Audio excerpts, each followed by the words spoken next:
Estamos de vuelta con Yanine Áñez, presidenta de Bolivia en vivo desde La Paz. Presidenta, le decía yo, México, prácticamente el gobierno mexicano, el gobierno de Andrés Manuel López Obrador, prácticamente ha respondido a este llamado de limitar de alguna forma el activismo político a través de Twitter de Evo Morales. Les ha dicho, lo vamos a dejar, tiene derecho, es libre expresión y no tenemos por qué pararlo. Incluso ha tenido conferencias de prensa en México, entrevistas, es decir, está haciendo medios también. ¿Qué le parece la respuesta de México y cuál sería el siguiente paso si continúa esta situación?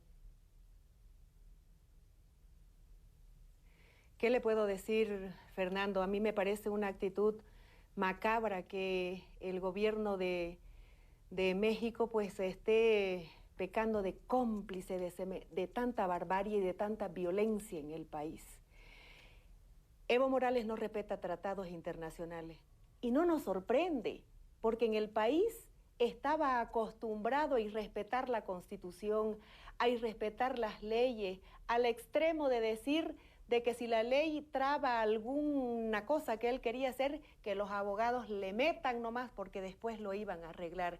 Esa era la forma en que conducía el país don Evo Morales. Pero a mí realmente me sorprende de que el gobierno de don Juan Manuel López Obrador esté pecando de alcahueta. No, nosotros vamos a hacer la representación, obviamente. De hecho, nuestra canciller va a hacer la representación en las quejas de Bolivia, porque, Fernando, nosotros en el país tenemos muchísimos exiliados políticos. Mucha gente se fue por el maltrato y la persecución política que había por parte del gobierno de don Evo Morales y jamás están haciendo prensa, jamás se pronuncian en ninguna redes sociales porque los tratados internacionales lo prohíben. Pero ¿cómo es la desfachatez que él está en calidad de exiliado político, pero hace medios, sale a la calle? Hemos visto imágenes que lo acompañan no sé cuántos guardaespaldas. Yo no sé cuál es el temor de andar solo o si México verdaderamente no brinda ninguna seguridad, siendo que es un país democrático, pero él tiene que hacer alarde de ostentación por la cantidad de guardaespaldas que usa en México. Yo realmente lo lamento porque él quiere incendiar el país, porque así se lo dijo al secretario general de la OEA, para evitar que el informe de la auditoría sea público. No lo hagas porque vas a incendiar a Bolivia, haciendo las amenazas que permanentemente hacía en el país cuando algo no le salía bien. Nosotros estamos cansados de tanta violencia. Fernando, el país entero paró 21 días reclamando respeto al voto. Eso fue lo que hizo Bolivia, eso fue lo que hicimos nosotros cuando fuimos a las calles a bloquear de manera pacífica. Y ellos respondieron con violencia.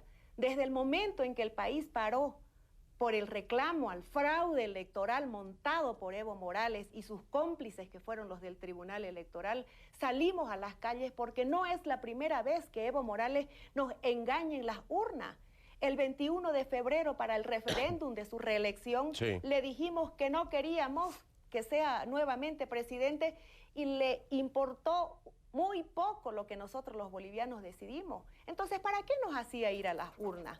Es que esa es la fachada de democracia, sí, que tenemos en el país, producto de la conducción de Evo Morales, y es lo que nosotros pretendemos reconducir. Fernando, ¿acaso eso es un derecho, sí, que nosotros los bolivianos no tenemos? Estamos llevando adelante este proceso porque lo único que queremos es tener gobernantes que nosotros elijamos en cada proceso electoral. Creo de que tenemos ese derecho, Presidente, y Evo Morales ni el movimiento al socialismo no nos va a limitar de ese derecho constitucional que nosotros tenemos.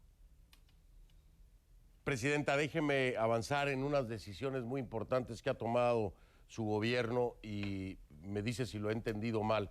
Pero, bueno, se han roto relaciones con Venezuela, se han retirado de la ALBA, la Alianza Bolivariana para nuestros pueblos de América. También están ya en el trámite, porque tiene que pasar por el legislativo, para salir o retirarse de UNASUR. Por otra parte, ya en charla con el régimen cubano, pues hará el retiro de la mayoría de su personal, alrededor de 700 cubanos que estarían saliendo de Bolivia. Y yo le pregunto, ¿su gobierno está aislando de cualquier influencia del socialismo del siglo XXI a Bolivia? Porque cada uno de estos elementos que le he mencionado y estas decisiones que se han tomado tienen vinculación con el socialismo del siglo XXI. ¿Es lo que está haciendo? ¿Está aislando a Bolivia de cualquier conexión con esta corriente política, con esta ideología? Fernando, ellos hablaban de manera sistemática del tema de la injerencia. Nosotros nos estamos alejando de la violencia, nosotros nos estamos alejando del terror. Nosotros quiero manifestar que hemos saludado las felicitaciones del gobierno del señor Guaidó y lo hemos invitado a la participación en nuestro gobierno, mandando la representación de una embajada que la vamos a reconocer. Pero no podemos estar aceptando que violentos cubanos, violentos venezolanos estén ocasionando disturbios acá en nuestro país. De eso se ha tratado y evidentemente nuestra canciller ha dado las condiciones para que el personal cubano que decía tener oficio de médico en el país y que sin duda pues se los ha descubierto que las actividades que hacían eran diferentes, eran subversivas, eran de causar terror en las calles a los bolivianos, pues sí se les está dando las condiciones para que se vayan del país. Y si encontramos más venezolanos que carguen armas o que carguen mochilas con granadas o cualquier elemento que vaya a ocasionar algún tema de violencia en el país, pues tenga la seguridad que van a estar detenidos como los detenidos de la vez pasada y que todavía están sujetos a algún proceso y que se los pretende deportar, pero violencia no queremos. Y nosotros sabemos, Fernando, que el socialismo del siglo XXI tienen un mismo patrón de conducta, siguen el mismo manual. Es por eso de que yo en reiteradas oportunidades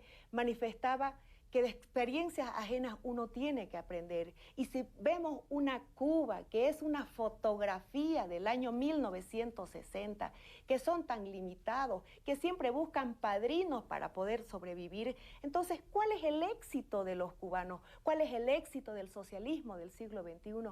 Cuando vemos una Venezuela destruida, uno de los países más ricos y más hermosos de Latinoamérica, destruida. Entonces, de experiencias ajenas, nosotros tenemos que aprender. Cuando vemos a una Nicaragua con una pareja presidencial que no quiere dejar el poder y que siempre está sembrando terror en las calles, entonces, ¿cómo es posible que nosotros los bolivianos queramos seguir el mismo camino? Es lo que pretendemos evitar.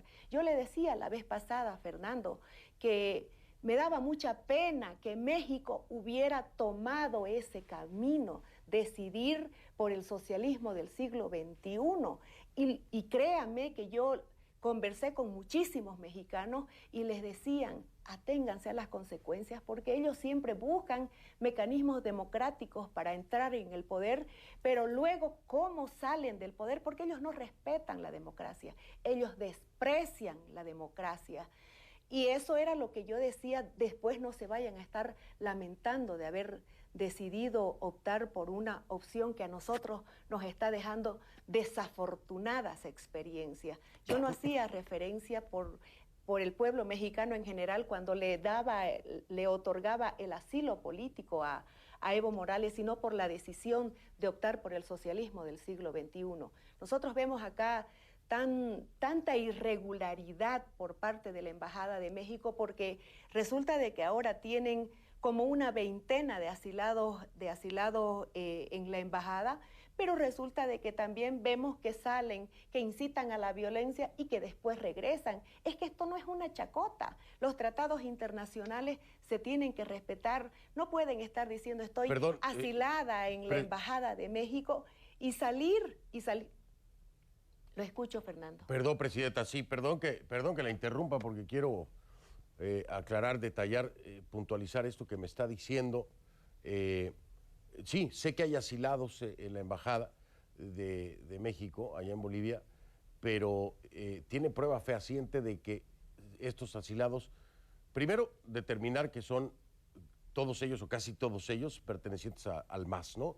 Al partido del expresidente Evo Morales. Segundo, que entran y salen como se les da la gana, me lo está diciendo en la embajada mexicana en Bolivia, ¿es lo que me está diciendo en este momento?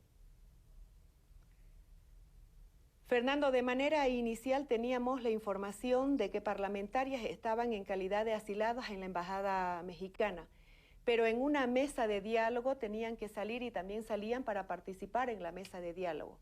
Nosotros otorgábamos todas las garantías para que puedan hacer quórum, para poder sesionar en ambas cámaras y solucionar el tema de la renuncia de Evo Morales y de Álvaro García.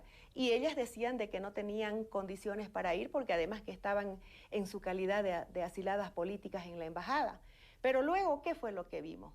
Que la expresidenta del Senado estaba ocasionando disturbios en una esquina porque quería ir a sesionar de cualquier modo. Entonces, ¿qué clase de asilada es? Y la vimos a otra parlamentaria que estaba llevando adelante una sesión en la Cámara de Diputadas en horas de la noche. Entonces, el estatus de asilado probablemente lo utilizan como un pretexto o como una chacota, pero lo más lamentable de eso es que el gobierno mexicano se los permita, porque eso sí que es ilegal, que es irrespetuoso y que, bueno, tampoco veíamos que soliciten el salvoconducto para poder salir. Recién el día de hoy la canciller nos ha manifestado de que han recibido la solicitud de salvoconducto para que la cantidad de gente que hay en la embajada pueda salir del país. O sea, ellos estaban, no sé en qué calidad en la embajada, pero sí salían de la embajada porque nos consta que estaban saliendo de la embajada.